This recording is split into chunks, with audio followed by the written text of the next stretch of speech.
El Arca del Pacto es un objeto dorado, secreto, conocido por los judíos, cristianos y también por los musulmanes. También se ha hecho conocer a una audiencia más amplia al mostrarse en varias películas. Pero, ¿qué es el Arca del Pacto? El texto más antiguo escrito sobre el Arca es la Torá, hallada en la Tanaj hebrea y en el Antiguo Testamento de la Biblia. Se nos habla sobre el Dios Supremo, quien expresó ser el creador del planeta Tierra. Él escribió 10 leyes en 2 tablas de piedra. Esas piedras fueron entonces colocadas en un baúl de oro. El baúl entonces fue cerrado con un asiento o tapa, con 2 querubines, uno a cada lado de la tapa. El arca era usado con 2 propósitos distintos. En primer lugar, era donde el creador de la tierra se manifestaría a sí mismo como la ley, siendo el arca como un trono para el creador. En segundo lugar, el arca fue colocada en un santuario junto a otros objetos sacros. No se le era permitido a nadie entrar en la habitación donde se encontraba el arca, con excepción de una vez cada año, cuando un sumo sacerdote traía sangre a la habitación y colocaba la sangre enfrente del arca y en el asiento del arca. Esto simbolizaba cómo las transgresiones del pueblo contra la ley dentro del arca eran llevadas a justicia por una sangre sustituta, la cual era traída delante del trono. Luego, el arca fue llevada al primer templo en Jerusalén. Se cree que antes que los babilonios sitiaran la ciudad y destruyeran el templo, el arca fue escondida o desapareció. Desde entonces, muchos expertos, teólogos, historiadores y arqueólogos se han preguntado qué ocurrió con el arca y si ésta realmente habría existido. ¿Era acaso un hecho o un mito? No se le permitía a nadie tocar el arca. En más de una ocasión, aquellos quienes violaban esta ley morían súbitamente. El arca seguía también a los israelitas a la guerra. Cuando fue capturada por enemigos, ellos fueron afligidos con plagas hasta que regresaron el arca a sus guardianes. A lo largo de los años han habido muchos cazadores del arca, buscando el arca del pacto o tratando de entender su significado. Muchos han hecho réplicas de la misma. Más de uno ha dicho haberlo descubierto, pero hasta ahora nadie había traído evidencias de sus hallazgos para que sean examinadas. Pero alguien en particular sobresale de todos los otros exploradores de una manera y con un corazón especial. La desaparición del arca ha sido un misterio por un largo tiempo.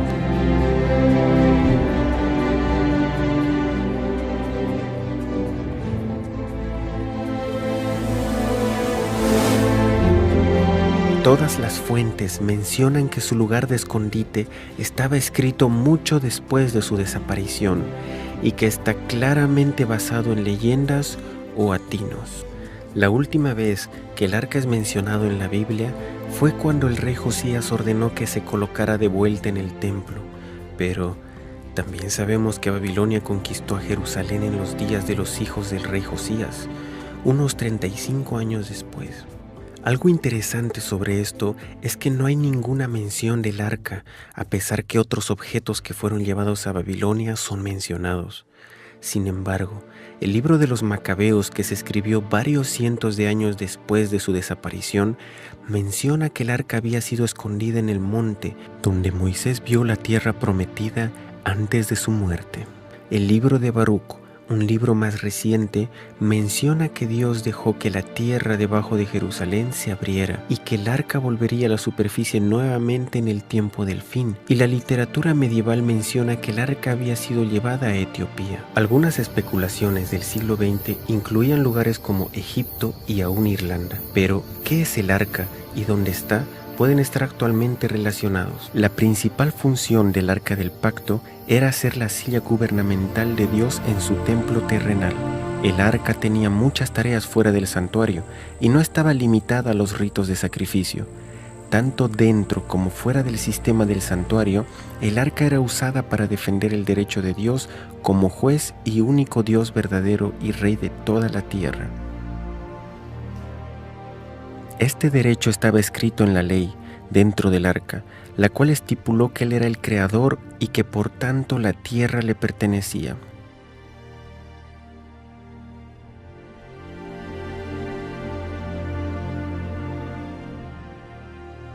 El Dios de la Biblia dijo: el arca del Señor, el Señor de toda la tierra, porque toda la tierra es mía. Porque el Señor Altísimo es terrible, Él es un gran rey sobre toda la tierra. Es por esto que el arca iba al frente en guerra contra la ciudad de Jericó, aun cuando esta ciudad no lo aceptaba como Dios o como la autoridad suprema en la tierra. Él aún los juzgaría y pasaría sentencia. A pesar que Nabucodonosor, el gran líder en Babilonia, no adoraba al Dios de Israel, tanto él como otros reyes de grandes naciones en esos días eran aún juzgados por Dios. Los asirios, madianitas, cananeos, egipcios, etíopes, filisteos y muchas otras naciones quienes rechazaban a Jehová como su Dios eran aún juzgados de acuerdo a los estándares de Dios. Cuando el último rey de Babilonia se burló de Dios en el templo de Dios, su sentencia fue dada por el Señor en la forma de una mano que escribía su juicio sobre la pared a la vista de todos. Dios muestra que no importa a qué religión o grupo étnico usted pertenece, usted será juzgado de acuerdo al estándar del Creador y no por su propia norma moral o la norma moral de su cultura específica. Una de las funciones del arca era ir delante del pueblo de Dios en el desierto, guiándoles hacia su lugar de descanso. Estaba presente cuando hubo una disputa sobre la autoridad de los escogidos de Dios y ésta tenía que ser resuelta. El arca fue delante de ellos en el río Jordán y así el río se abrió milagrosamente para el pueblo, permitiéndoles pasar el río hasta la otra orilla. Tomó parte en la confirmación del pacto entre Dios e Israel en el monte Ebal, y aún cuando Israel le falló a Dios y fue conquistado por el enemigo y el arca les fue quitada, Dios usó el arca para juzgar a los filisteos y humillar a sus dioses, por lo que ellos se vieron forzados a devolverla.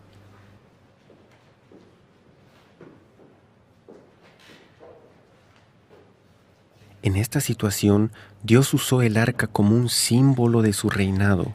Aun cuando Dios no protegió a su pueblo apóstata, Él protegió el arca, ya que representaba su autoridad. Esto dejó en claro que ningún hombre era necesario para protegerla y que Dios mismo la mantendría segura de todo por sí mismo. Esto también elimina la posibilidad de que haya sido destruida. El arca ha sido el trono de Dios en la tierra y la Biblia dice: «Tu trono, oh Jehová, es para siempre». Mientras Jeremías había sido testigo de cómo Jerusalén y el templo eran destruidos, él tenía algo totalmente distinto que decir sobre el trono de Dios. Tu trono, oh Dios, permanece para siempre, tu trono de generación en generación. Entonces, ¿qué ocurrió realmente con el arca? Dios le dijo a Jeremías que la ciudad y el templo iban a ser destruidas. Él estaba preparado junto a muchos otros. La cosa más natural era esconder el objeto más sagrado, el arca del pacto. Una palabra profética para el tiempo del fin en la Biblia puede darnos una clave de dónde el arca surgiría. Y vendrán muchas naciones y dirán: subamos al monte de Jehová, porque de Sión saldrá la ley y de Jerusalén la palabra de Jehová.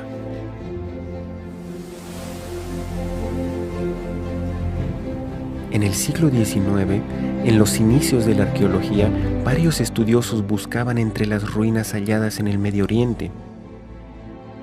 Desde tumbas y templos en Egipto hasta los registros históricos y ciudades bíblicas en Mesopotamia y Palestina, la Biblia se mostró como un libro acertado históricamente al comprobarse ciudades y naciones antiguas allí mencionadas. Escritos antiguos de otras naciones confirmaban las escrituras. Hasta entonces, aún la ciudad de Babilonia había sido una leyenda hasta que fueron redescubiertas sus ruinas. Pero Jerusalén había sido habitada desde la desaparición del arca, Muchas personas habían construido sus nuevos edificios encima de edificios antiguos y la vieja ciudad se convirtió en capas de historia, una sobre otra.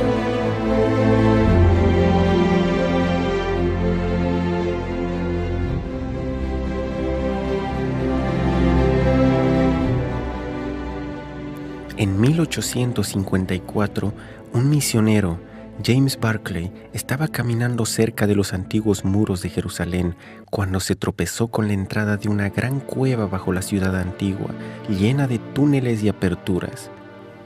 Había estado cerrada por siglos y tenía la longitud de 5 cuadras en la ciudad. En 1867, el general Sir Charles Warren hizo la promesa de las mayores excavaciones en la ciudad antigua y de la montaña donde alguna vez estuvo el templo. Él descubrió túneles subterráneos. En 1873, Charles Clermont, un orientalista francés y arqueólogo, descubrió un querubín grabado sobre piedra dentro de la cueva. El querubín era usado comúnmente en tiempos antiguos para guardar la entrada de un pueblo o un lugar sagrado.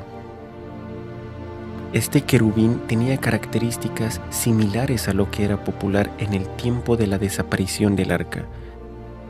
En 1882, el general Gordon, un alto y respetado oficial, viajó al Medio Oriente y mientras miraba cerca de Jerusalén, él estaba convencido que el lugar tradicionalmente llamado Gólgota no podía estar en el lugar que se creía.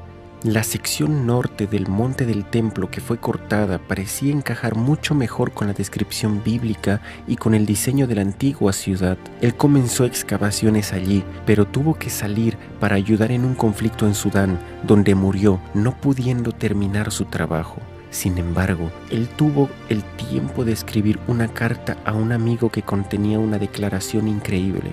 Algo había ocurrido que no podía explicar. El monte hacia el norte, el cual Gordon había identificado como el Monte de la Calavera, era también la ubicación de la cueva de Jeremías, donde él escribió el libro de Lamentaciones, el mismo libro donde Jeremías había mencionado el trono de Dios permanece. Gordon dijo, el arca del pacto está allí. Él también mencionó que otros muebles del templo podrían ser hallados allí, una declaración bastante extraña, ya que él nunca llegó a terminar su excavación.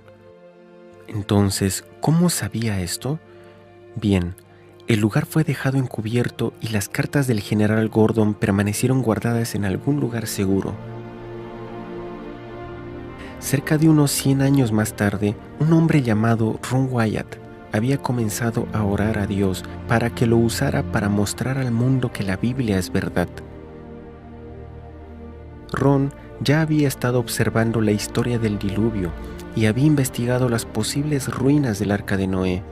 También estaba estudiando el éxodo de Israel desde Egipto y una ubicación desde donde ellos pudieron haber cruzado el mar, hallando algunas ruedas antiguas de carros egipcios.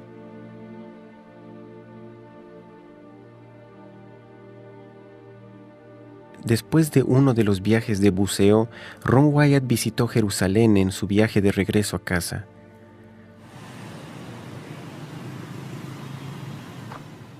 En Jerusalén, caminando a lo largo de un precipicio con un amigo, su mano alzada por sí sola apuntó a un lugar donde cenizas y basura se hallaban al frente del precipicio. Sin entender el por qué o cómo, él se escuchó a sí mismo decir, la cueva de Jeremías y el arca del pacto están aquí. Ron estaba confundido con lo que había ocurrido, ya que no había tenido una experiencia como esta antes. Ni siquiera había pensado en buscar esto. Pensativo, se fue a casa tratando de estudiar y hallar si era una posibilidad que el arca se encontrara allí. Él estudió el sitiado de Babilonia en el momento cuando se había visto por última vez el arca. Trató de ver cuándo había podido ser removida y también las limitaciones de tanto tiempo como el lugar para esconderla. Estudió la posibilidad de que el arca pudiera haber estado escondida debajo, en algún lugar del sistema de túneles. Ron comenzó a excavar con sus 2 hijos, en el lugar donde su mano había apuntado.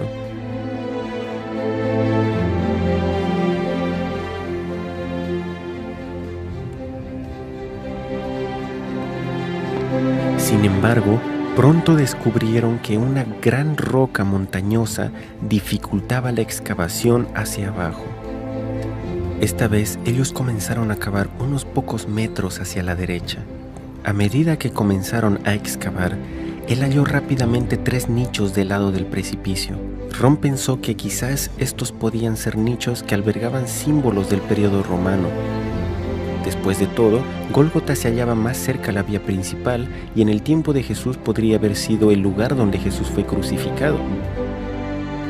El bien conocido Quintiliano explica: en cualquier lugar donde crucificábamos criminales, se escogían calles muy concurridas para que muchos vieran y así sean movidos al miedo, ya que todo castigo no es una venganza, sino un ejemplo.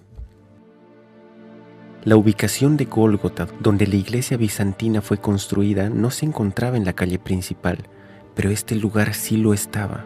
¿Podrían haber sido usados estos nichos para colocar señales que revelaban a las personas los crímenes que los criminales habían cometido? Él comenzó a pensar que ese lado del monte podía haber sido el lugar donde las personas eran crucificadas. Ron continuó excavando hacia abajo, pero el piso era muy débil y por esta razón ellos fueron de vuelta al lugar original pensando que podían cavar alrededor de la otra roca. Esta vez ellos descubrieron que podían excavar entre el precipicio y la roca y que el precipicio casi formaba un techo a medida que excavaban hacia abajo. Mientras excavaban, él encontró rápidamente lo que parecía ser una soga, como si fuera tallada en el precipicio. Él comenzó a averiguar para qué se hubiera usado esa soga. 38 pies bajo el nivel del terreno se encontraba en lo que parecía ser una estructura como de una cisterna.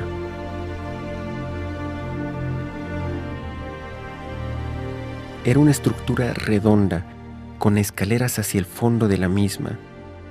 Ron se preguntó si esta estructura pudo haber sido usada para guardar granos y si posteriormente fue usada como cisterna.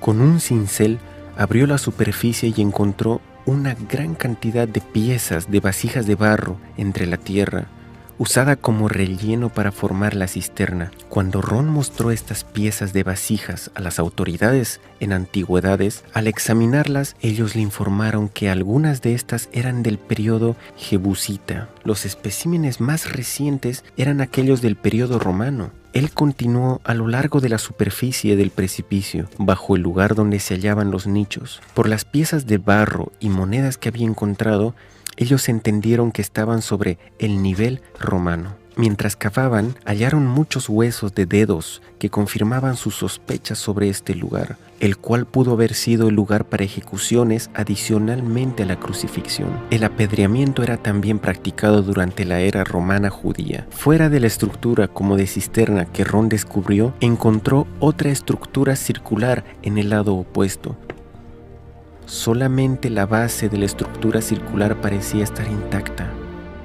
Mientras estudiaba la estructura, él se topó con una sección bien preservada, con un muro y una piedra que sobresalía horizontalmente sobre la pared en la superficie del precipicio. A pocos metros enfrente del mismo, Ron notó una roca cuadrada que no parecía como una roca moldeada de forma natural. Él la tomó cuidadosamente y encontró un agujero cuadrado en la base del terreno.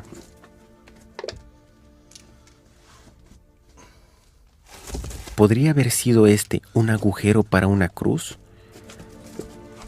Mientras examinaba este agujero y limpiaba la tierra a su alrededor, él descubrió que había una gran quebradura que se extendía desde el orificio.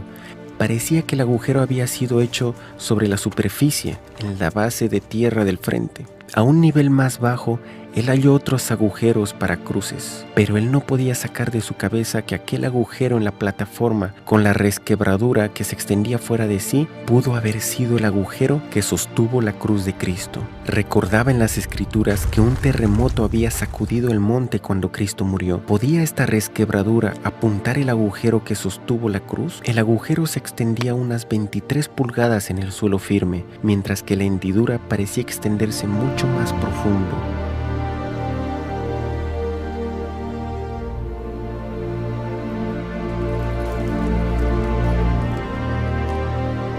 No es algo fuera de lugar pensar que se pudo tener conocimiento del lugar donde Cristo fue crucificado y que sabiendo que él tenía muchos seguidores que hubiesen querido convertir el lugar en un sitio memorable, ¿se prefirió entonces mantenerlo en secreto? Gólgota, usado por las iglesias católicas y ortodoxas, fue construida por Constantino el Grande cerca del año 325 o 326, sobre las ruinas de un templo pagano antiguo. Esto ocurrió muchos años después que Cristo fue crucificado, pero estas ruinas que Ron descubrió eran romanas y podían ser de tiempos más cercanos a la crucifixión. Después del año 70, muchos judíos salieron de Jerusalén y otros fueron asesinados, por lo que la ciudad fue reducida a un campo romano. Esto podría explicar que el lugar ya no era usado para crucifixiones. Ron encontró monedas en la estructura de fechas anteriores y hasta el año 135 después de Cristo, pero ninguna de las monedas eran de fechas posteriores. En el año 130 después de Cristo, los cristianos fueron favorecidos en lugar de los judíos, por lo que era más probable que esta estructura hubiese sido construida por cristianos en este tiempo o aún antes. Esto significa que este era el primer lugar que fue reconocido como Gólgota. El Gólgota de la iglesia bizantina, que fue construido cerca de 200 años después, fue construido cuando el conocimiento sobre estos lugares se había de alguna forma perdido. Mientras más nos acercamos al tiempo de la crucifixión, mayor es la probabilidad que ellos supiesen los detalles de lo que había ocurrido.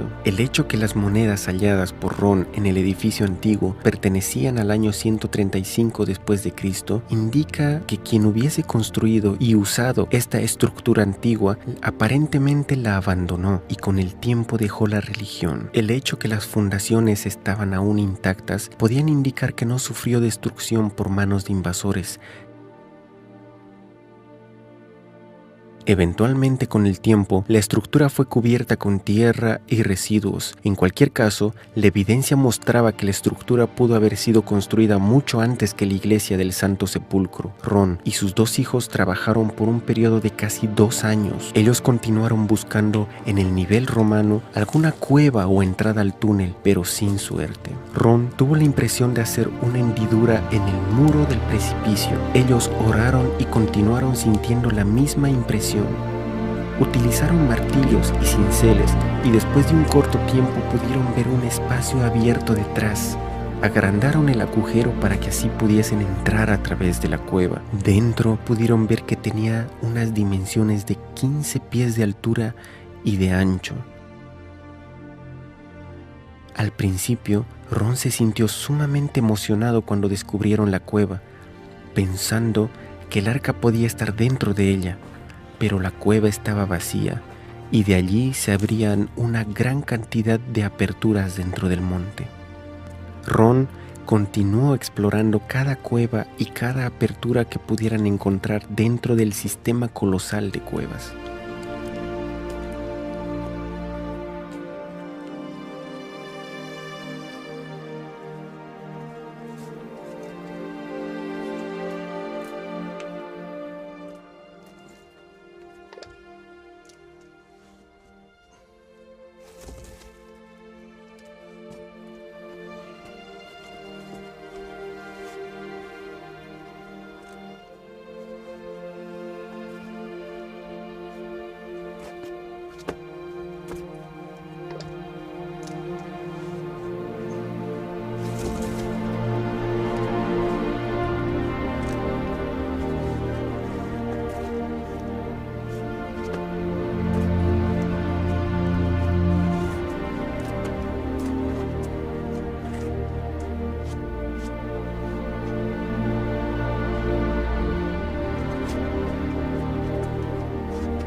Por 2 años ellos viajaban a los Estados Unidos para ganar algo de dinero en casa y regresaban a Jerusalén para continuar con la búsqueda. En diciembre de 1981, ellos continuaban su trabajo dentro del sistema de cuevas, buscando alguna apertura o cueva que pudieran encontrar. Sin embargo, los 3 enfermaron. Los 2 hijos de Ron volvieron a los Estados Unidos y Ron tuvo que buscar ayuda de otras personas para continuar. Él no iba a rendirse y sentía que Dios le había prometido que encontraría el arca en este viaje específico. Pero Ya había usado todo su dinero, estaba enfermo y el trabajo era bastante duro y extenuante. Una de las personas que le ayudaba entró en una de las aperturas más pequeñas, ya que era más delgado, y pudo llegar a lugares donde Ron no pudo. Mientras estaban observando a su alrededor, Ron encontró un pasaje parecido a un túnel de una chimenea.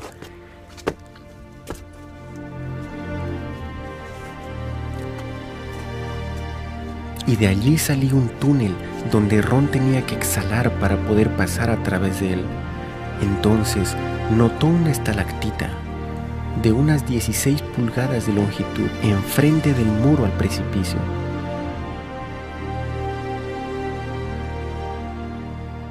Detrás había un agujero y Ron trató de observar algo a través de él, pero sin poder tener una visión clara.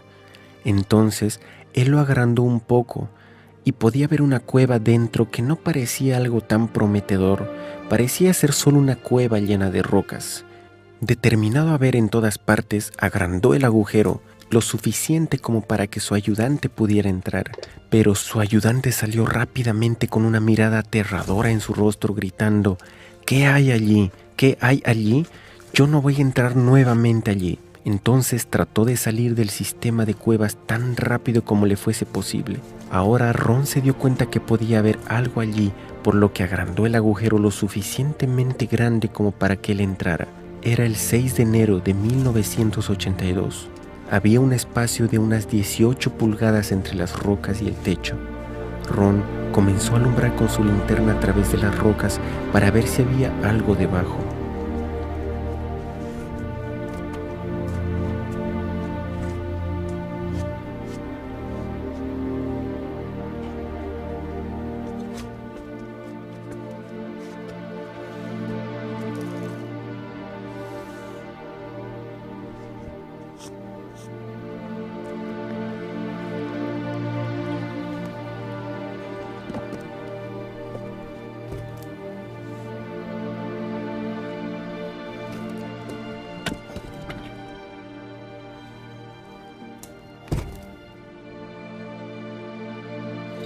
Él vio unas tablas de madera ya descompuestas y bajo la madera algunas pieles de animales que se volvían polvo con tan solo tocarlas. Luego, él vio algo que resplandecía, algo que era dorado, que brillaba. Primero pensó que podría ser el Arca del Pacto, pero cuando removió el cuero del animal, vio una tabla dorada con un molde levantado en uno de los lados, el cual tenía un patrón de una campana y una granada alterna. Ron se sintió seguro que esto tenía que ser el primer templo o algún mueble extraviado del tabernáculo y que podía ser la mesa de los panes de proposición. Entonces comenzó a investigar la cámara con más cuidado y a observar a su alrededor. Usando la linterna, notó una apertura en el techo. Trepando cerca de las rocas del lado lateral de la cámara, vio una caja de piedra justo debajo de la apertura. Tenía una roca lisa en el tope, la cual estaba quebrada en dos, y una sección más pequeña que se había movido hacia uno de los lados, creando una apertura hacia la caja de piedra. Pero su tapa estaba tan cerca del techo de la cueva que no le era posible ver dentro de la misma. Ron notó una substancia negra en la apertura superior y un poco más de esa substancia negra en el borde de la tapa de la caja. La apertura en el techo estaba directamente encima de la parte quebrada de la tapa, donde la caja estaba abierta, y parte de esta substancia oscura había caído dentro de la caja. Fue en este momento que Ron recuerda que, al darse cuenta de lo que había ocurrido en ese lugar, él colapsó. Cuando él se dio cuenta que la apertura en el techo de la cueva era el fin de la resquebradura que se extendía desde el agujero de la cruz que había hallado en la plataforma elevada encima de él, y que la sustancia oscura era la sangre que había caído a través de la apertura dentro de la caja de piedra, él supo entonces que el arca estaba en la caja de piedra.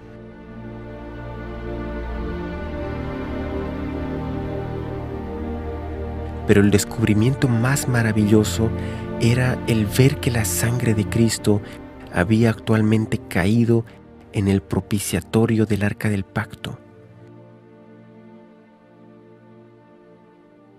Ron estuvo en asombro por un tiempo. Posteriormente volvió a la cueva para confirmar que realmente se trataba del Arca del Pacto. Él informó al gobierno israelí sobre el descubrimiento, pero se le dijo que se mantuviese en silencio. Ron no pudo estar callado por mucho tiempo. Visitó la cámara en varias oportunidades y reportó que varios objetos se encontraban allí además del Arca del Pacto. El candelero de 7 brazos con sus lámparas del santuario original, el altar de oro de incienso, la mesa de los panes de proposición, un incensario dorado, un efod, una mitra con una granada de marfil sobre una punta, una pesa de ciclos de bronce, lámparas de aceite y un anillo de bronce y una espada muy grande. En la parte trasera del arca había un pequeño cubículo abierto, el cual aún contenía el libro de la ley, quizá el que Moisés escribió por sí mismo. De acuerdo a su entendimiento, el libro de Génesis no estaba allí. Algo que le asombró a Ron es que los rollos estaban escritos sobre pieles de animales y estaban en condiciones perfectas. Entonces comenzó a darse cuenta que el arca tuvo que ser llevada a esta cámara de alguna forma. No pudo haber sido por donde él lo hizo, ya que tuvo que cortar entre la piedra para poder entrar. Removiendo algunas de las piedras, encontró una entrada más amplia hacia el sur, hacia la cueva de Sedequías, al otro lado del camino, donde el querubín había sido hallado. Sin embargo, este túnel estaba bloqueado con muchas piedras grandes y Ron no tenía forma de moverlas fuera del túnel desde donde él entró. Ron tenía un laboratorio en Israel para analizar los residuos de sangre que había encontrado en la apertura y en el propiciatorio del arca. El resultado de los análisis los asombró más de lo que esperaban.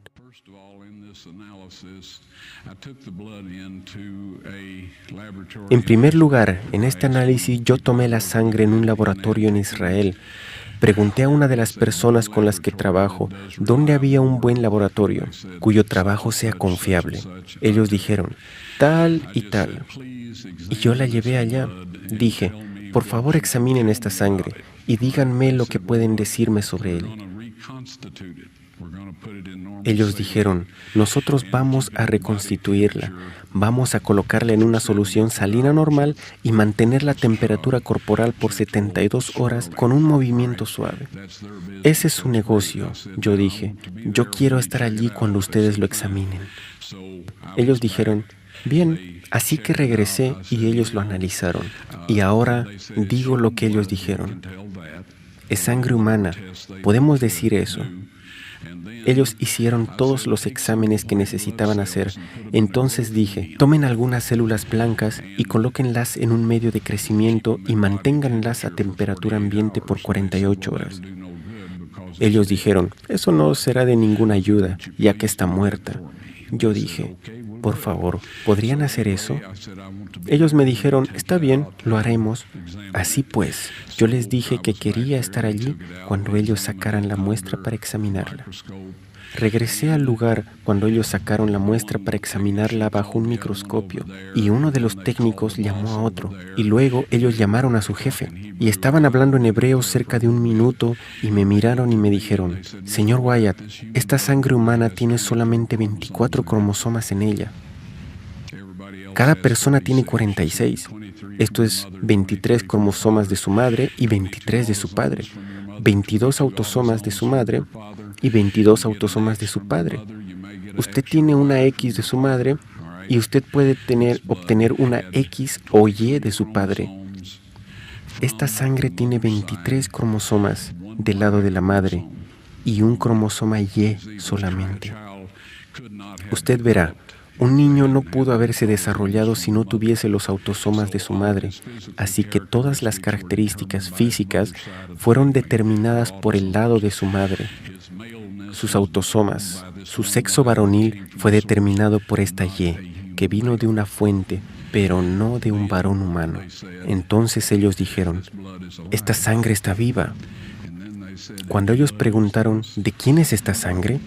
Yo dije,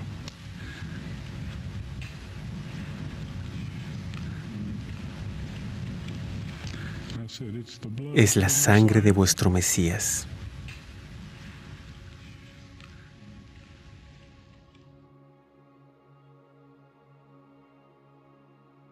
cuando la sangre iba al propiciatorio, se probaba que se había pecado contra esta misma ley, por la cual Cristo sufrió la penalidad. Nuestros pecados contra la ley de Dios, no contra leyes humanas u otras leyes religiosas, y estas son las leyes por las que nos tenemos que arrepentir de haberlas quebrado. Además, Dios realmente envió a su Hijo a morir en nuestro lugar. Ron quería mostrar a todo el mundo en ese mismo momento, pero Dios lo detuvo.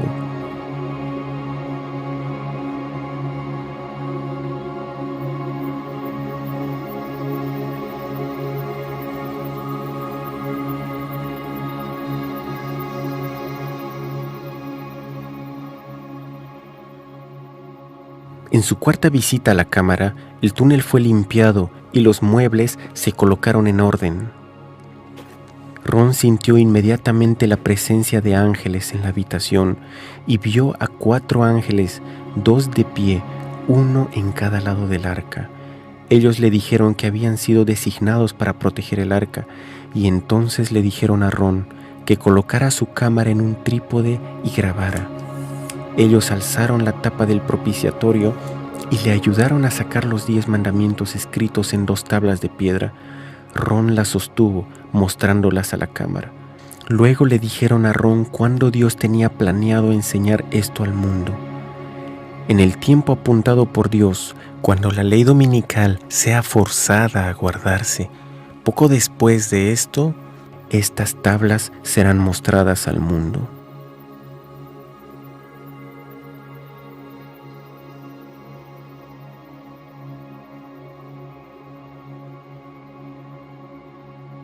Ron inmediatamente supo lo que el ángel quiso decir, ya que él había estudiado este tema de antemano. El ángel estaba hablando sobre la marca de la bestia, mencionada en Apocalipsis 13 y 14, como el último engaño y prueba que vendrá sobre el mundo antes de la segunda venida de Cristo. La ley y la sangre de Cristo es un testimonio contra la versión hecha por el hombre de los mandamientos de Dios, la cual será forzada sobre la gente de todo el mundo. También confrontará las condiciones erróneas de la salvación que han sido predicadas por muchas personas y líderes religiosos. Ron murió en 1999 sin ver el cumplimiento. Pero él tuvo la evidencia de lo que ocurrió y usó sus últimos meses y años de vida para decirle a las personas sobre el amor de Dios, de Cristo y su sacrificio por nosotros. Él advirtió sobre la ley de la marca de la bestia. Por favor, escuchen este mensaje y advertencia importante. Bien, este conjunto de leyes es el único que tienen que guardar los súbditos de Dios, y es bajo su trono en el cielo y en la tierra, porque a Moisés se le dijo que hiciera su lugar de morada, la morada terrenal de Dios, según la forma que se le mostró en el monte, el patrón que se le mostró en la montaña. Este propiciatorio era el trono terrenal de Dios, y aún lo es. Y la gloria del Shekinah moró por cientos de años, hasta que los judíos se volvieron tan rebeldes y paganos que Dios decidió que Él no viviría más entre ellos. Si miramos un poco después, pero esto es de lo que se trata el propiciatorio, hay una declaración en la Escritura que está en 2 de Tesalonicenses, capítulo 2. Habla sobre el hombre de pecado que se sentará en el templo de Dios, mostrándose a sí mismo como si él fuera Dios. Para ver esto rápidamente, esto implicaría que si alguien podría sentarse en el templo de Dios, tendría que ser uno construido. Pero hay alguien allí ahora. En el planeta Tierra, en este momento, hay un individuo, y él y sus antecesores en esta posición han cambiado la ley de Dios. Ellos eliminaron el segundo mandamiento que dice: no te harás imagen de ninguna semejanza de lo que está arriba en el cielo, ni abajo en la tierra, ni le servirás. Esto de alguna forma interferiría con la manera en la cual ellos querían hacer las cosas. Así que eliminaron esto y dividieron el 10º mandamiento en 2, para que aún el número de los mandamientos fuera 10. Sí, la tabla de piedra fue hallada en el arca del pacto. Yo personalmente las tomé con la ayuda de 4 ángeles, quienes levantaron el propiciatorio, que yo estimo pesaban cerca de 900 libras de oro sólido, y uno de estos ángeles me dijo que sacara las tablas de piedra afuera. Él me dijo que Dios quería que todos viesen esas tablas, así que las saqué, retrocedí y estuve como congelado en el lugar. Bueno, yo no puedo describir el estado físico o mental en el que estaba. Si yo no hubiera tenido alguna evidencia física para probar lo que pasó, yo hubiera pensado que lo había soñado o algo así. Pero ahora las evidencias están listas para ser mostradas. Pero nosotros no diremos. Actualmente están en un filo de piedra en la misma cámara, y es allí donde el ángel las puso después que se las di. Yo no sabía qué hacer con ellas. Se me dijo que esas tablas serían presentadas con la evidencia de la sangre cuando la ley de la marca de la bestia, cuando la ley dominical sea forzada a guardarse. Ahora, yo sé que todos se preguntan, ¿qué es eso? Todos hemos escuchado de rumores e historias sobre esto. Yo les diré rápidamente y de forma simple: si tú guardas los 10 mandamientos que Dios escribió sobre esas tablas de piedra,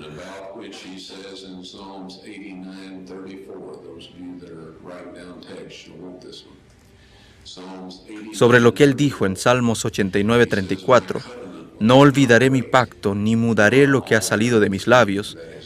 Él habló los 10 mandamientos desde el monte. Él los escribió en piedras y dijo que nada cambiará. Si tú guardas esa ley, recibirás el sello de Dios. Pronto habrá un conjunto de leyes hechas por los hombres con las mejores intenciones, rodeadas de una cantidad de elogios célebres y peticiones sepulcrales.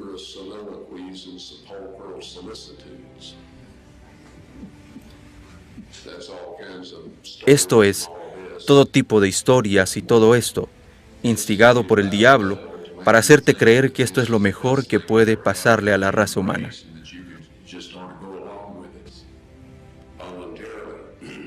De tal forma que tú querrás seguir con estas leyes voluntariamente. Esta ley, hecha por el hombre, requerirá que tú quebrantes los 10 mandamientos de Dios. Cristo dijo a los fariseos que es en vano que me adoren, enseñando doctrinas y mandamientos de hombre. Si tú guardas estas leyes humanas y quebrantas los 10 mandamientos de Dios, recibirás la marca de la bestia. Nadie tiene la marca de la bestia en este tiempo. Tú solo puedes tenerla después que esas leyes sean forzadas. Ahora, es tan difícil cuando una cantidad de leyes hechas por los hombres se pasen y los fuercen a obedecer, donde requerirá que se quebrante los 10 mandamientos de Dios. La penalidad por no guardar esas leyes humanas es que tú no podrás comprar o vender. Esta es la marca de la bestia. Diremos, amigos, guarda esta ley y recibirán el sello de Dios. Guarda las leyes hechas por el hombre obligándonos a quebrantar la ley de Dios y tendremos la marca de la bestia. Puede sonar algo simple. Sé que hay personas que dicen que la marca de la bestia es un chip de computadora y toda clase de historias. Está en guardar las leyes de los hombres en vez de las leyes de Dios. Tal como Cristo dijo a sus discípulos, cuando hablaba de los líderes judíos en sus días, dijo, porque en vano me adoran enseñando por doctrinas los mandamientos de hombres.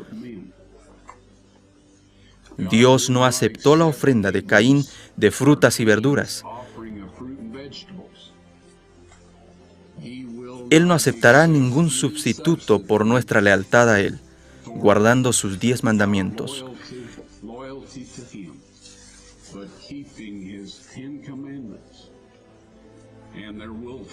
Y vendrá un tiempo que cuando lo hagas, no podrás comprar o vender.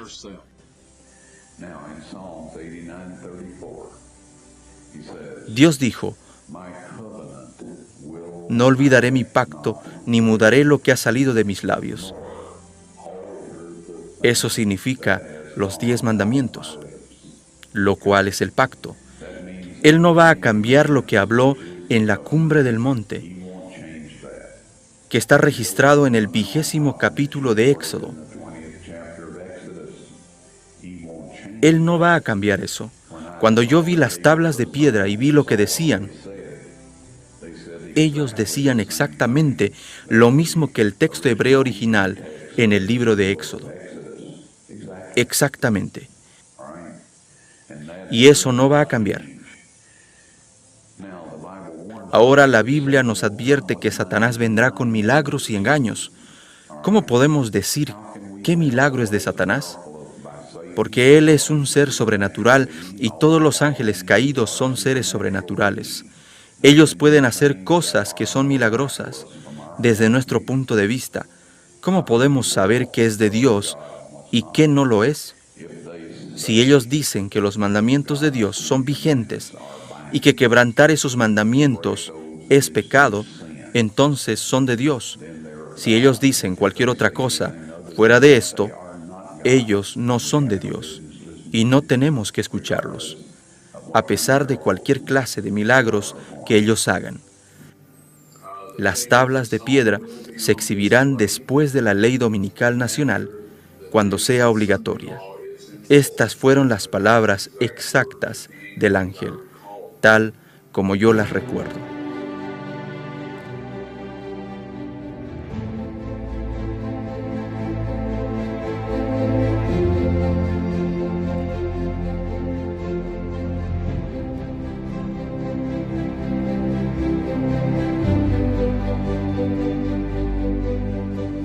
Pues este es el amor a Dios, que guardemos sus mandamientos, y sus mandamientos no son gravosos. Y 3 son los que dan testimonio en la tierra, el espíritu, el agua y la sangre, y estos 3 concuerdan. Si recibimos el testimonio de los hombres, mayor es el testimonio de Dios, porque este es el testimonio con que Dios ha testificado acerca de su Hijo.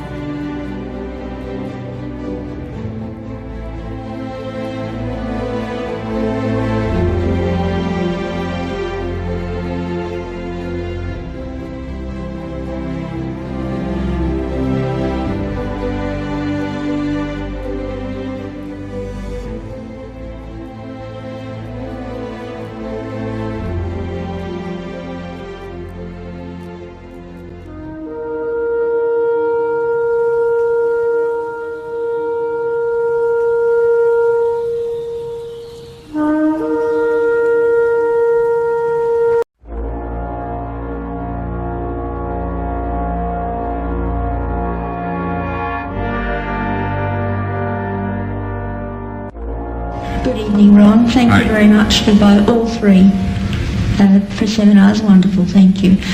My question is that you said that you had the blood of our Lord examined by the Israelis. That's correct. What was their determination of that?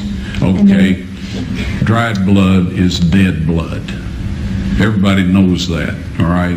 They can test the blood of the pharaohs, the mummies of the pharaohs, all right? There's certain things they can do. They cannot get a chromosome count by any method I'm familiar with, all right? Things keep changing. I don't profess to know everything. However, there's no way I know that you can get a chromosome count out of dead blood. You can get a DNA and some other things, but not a chromosome count, all right? That's done by living white blood cells. Now then, first of all, in this analysis, I took the blood into a laboratory in Israel. I asked one of the people I work with in antiquities, where is a good laboratory that does reliable work? And they said, such and such, such and such. I took it.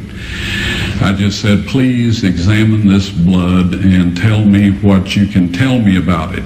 All right? They said, well, look, we're going to reconstitute it. We're going to put it in normal saline and keep it at body temperature for 72 hours with gentle swirling. All right, that's their business. That's great. I said, now I want to be there when you check it out. They said, fine.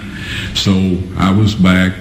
They checked it out. I said, now, they said it's human blood. We can tell that. They did whatever tests they need to do. And then I said, take some of the white blood cells and put them in a growth medium and keep them at body temperature for 48 hours. And they said, well, that'll do no good because it's dead blood.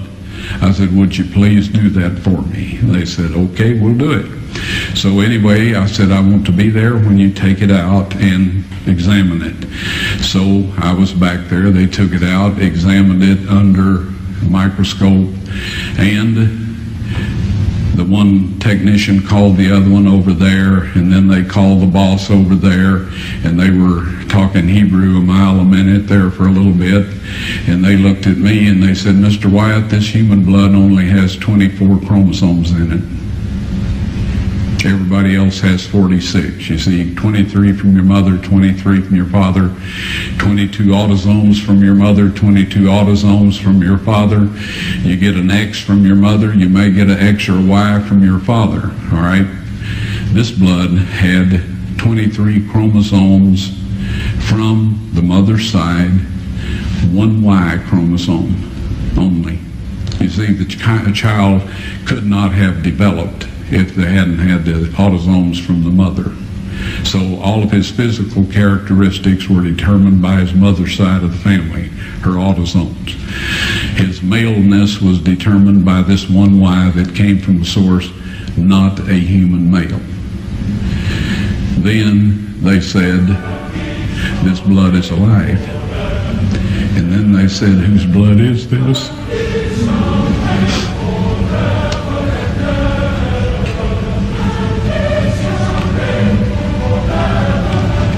I said, it's the blood of your Messiah.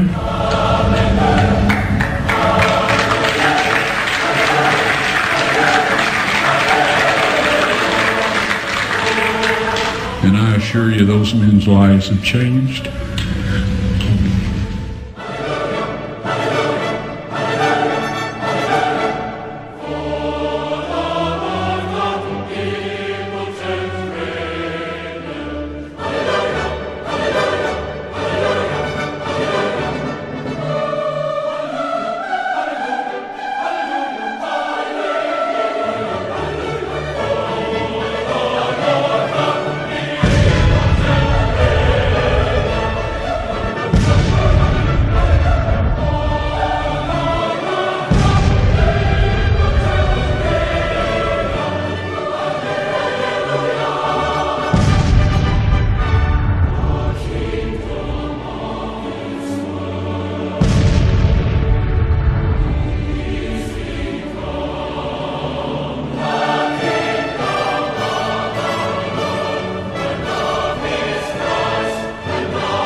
When Christ died and the earth shook and the rocks were rent, a crack came right down the entire face of the escarpment, right past the left side of the cross hole, and the stone opened up.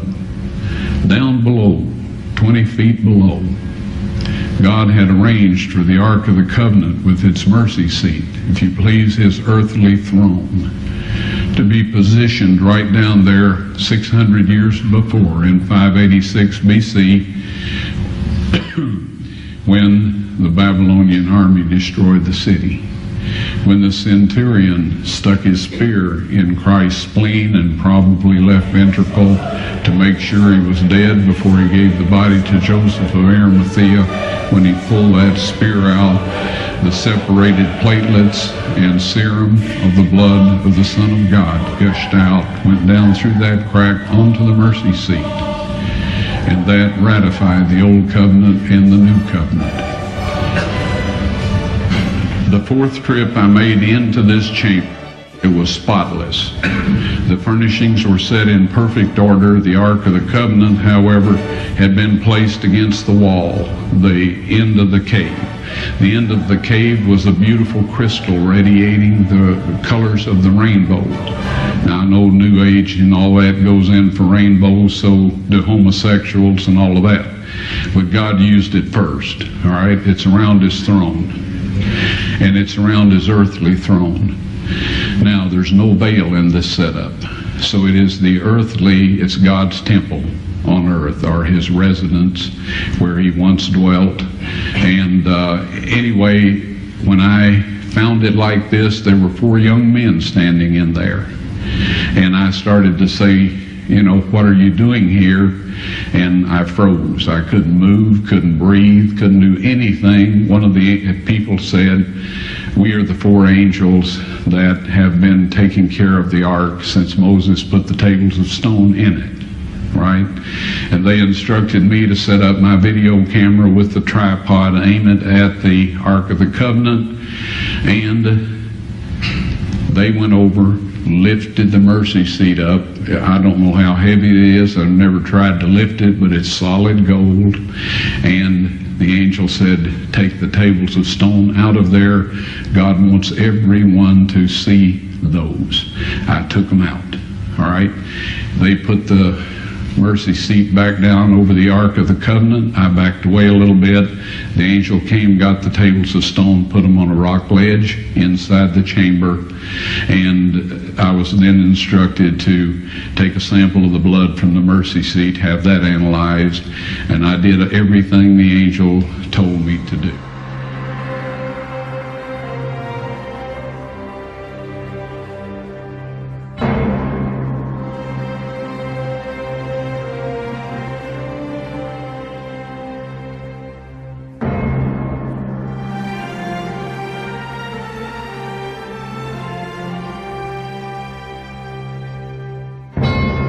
And this, speaking of the blood and the water presented to our hearts and minds through the power of the Holy Spirit, this is the Father's witness and testimony of His Son.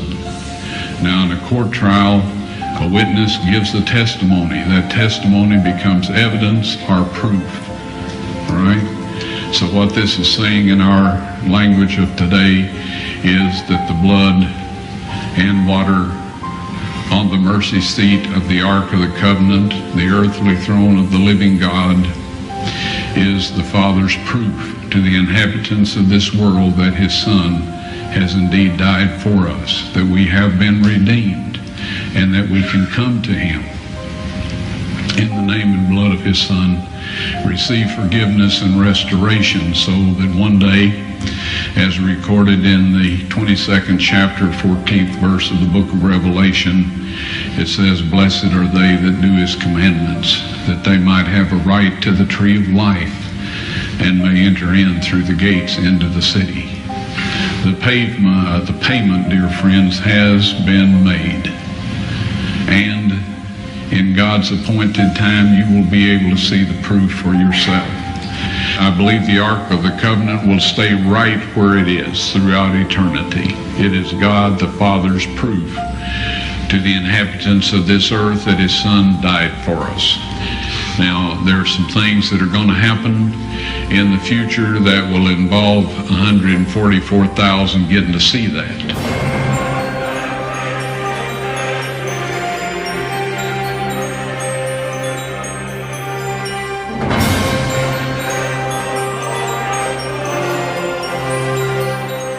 The Old English word propitiation means mercy seat. Jesus is the mercy seat. By His blood on the mercy seat, we have mercy today and forgiveness of sins. His sinless life is represented by that sinless blood. We have mercy and forgiveness if we break the law and are then repentant.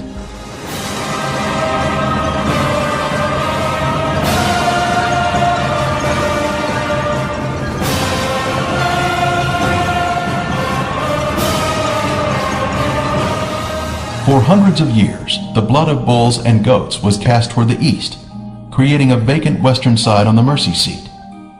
God was planning for the blood of his Son to be applied on the vacant western side of the mercy seat. Our salvation was to come through Jesus' blood being applied on the mercy seat of the ark. This was God's plan from the beginning, that Christ's blood would anoint the mercy seat of the ark with the 10 Commandments below, thus fulfilling the new covenant and granting mercy to mankind.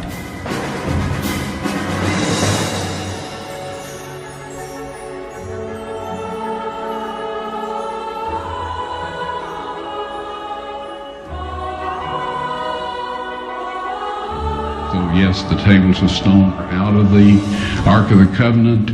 They're in the chamber on this ledge as far as I know. But when God is ready for this to be shown to the world, and the angel told me it will be after the mark of the beast law is enforced. You understand that? You keep God's law, you have the seal of God. If you keep man's law, which soon will be passed, and if you refuse to keep their law, you can't buy or sell. If you keep their law, it requires that you break God's, and you have the mark of the beast, okay?